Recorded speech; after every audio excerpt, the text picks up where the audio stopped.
You're watching Extra Throttle House. Where's Thomas? And I'm James.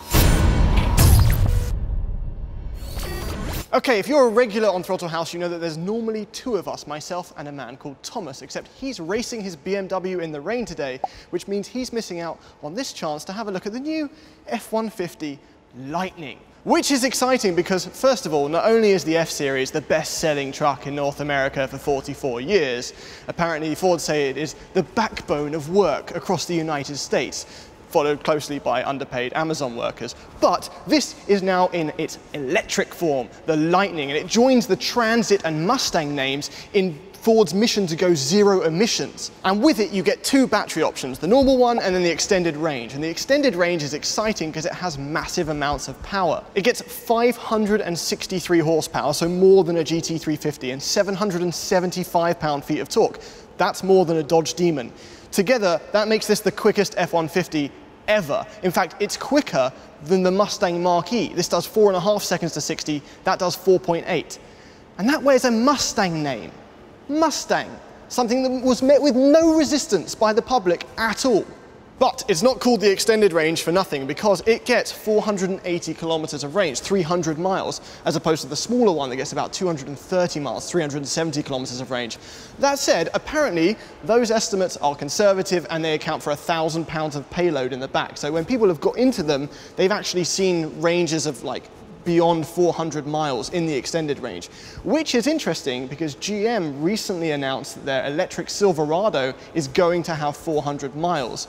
We have a picture here of a man who's telling his sons that he's not angry, just disappointed. And behind him is what looks to be the new Chevy electric truck. So I don't know whether Ford should be afraid of that in terms of range, because if they're fudging the numbers a bit as well, it could be close. But a big thing for us, and if you've been following Extra Throttle House, we're trying to find a truck that can tow our trailer. So towing is a big deal for us. So this can handle up to 10,000 pounds of towing capacity and about 2,000 pounds of payload in the back. Just for reference, the power boost we tested does 12,700 pounds. So it's not as much as that, but it's plenty enough for us to tow it and a car in the trailer. However, the big thing obviously is that range, because even though it sounds generous, we drive quite a long way for our track and we drive quite a long way back. So the biggest thing we're scared of is getting stuck and having to charge on our way home. But Ford say that with their fast charging, this charges from 15 to 80% in 41 minutes. That's enough time for you to have your lunch and then get back in the car and hit the road. Some of you right now are saying, well, if I fill up with fuel, I'll just finish sipping my drink and hit the road. And you're right. It still doesn't quite match that. But obviously you've noticed at this point that this is no usual grille, and that's obviously part of its EV thing. Just to quickly talk about the styling, we've got this LED light running along here, and we have it in the rear tail light. This reminds me a lot of the new BMW M5 competition LCI tail lights, and I think it looks really, really cool. But more exciting than lights is this mega power super duper frunk. I think they call it a power mega frunk. Inside of here, turn on the light, we have 400 litres of space. It can take 400 pounds of stuff. Inside, there's a divider, which underneath is this special tailgate thing with room for cups. And then you can divide up your groceries quite simply. And then here, got this drain here so you can tailgate and it can spill. It's liquid proof. You can put all your ice cubes in there. Absolutely perfect. Close that up. More importantly, more excitingly, we have this power outlet out here, because if you remember in the power boost, you get a 7.2 kilowatt Pro Power onboard mobile generator. Essentially, this becomes the best utility thing in the world. It can power houses, construction crews.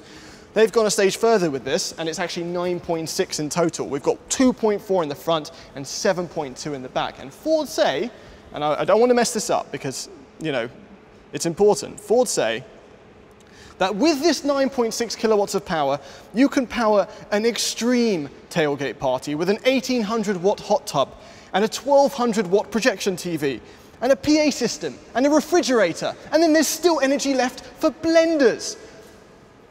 Where's this party? I've never been to a party that cool. Good news is, I spoke to Ford and I asked them, can it run a PlayStation and a microwave? And they said, yeah, for way longer. So really, we're the real winners here.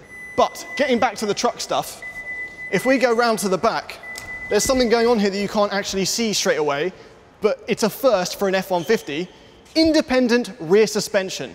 And I think they've done this because they had to, because of the motors and the batteries. But as a side effect of losing the solid rear axle, it's very possible that the ride has improved, the handling has improved, and that's been a big sticking point for us in choosing an F-150 because it seems almost perfect in every way, except we found the ride to be really bouncy in the normal ones. But none of that is as interesting to me as what's going on the inside.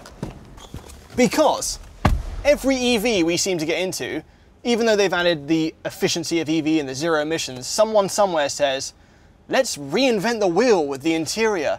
In fact, Tesla cut the wheel in half. So I'm really grateful because in the F-150, they've just gone F-150. This is the Platinum trim, so we do get the fancy screen from the Mustang Marquee, which we've got on with for the most part. It's a little bit laggy, but otherwise, it's all F-150. We have this wonderful digital gauge cluster here, which we've got on with really well. I would say it's Thomas-proof. Thomas says it's idiot-proof. I think it means the same thing. And then the rest is just normal. We've got all the buttons. There's 11 power outlets going on. You've got simple run-of-the-mill click buttons that open things.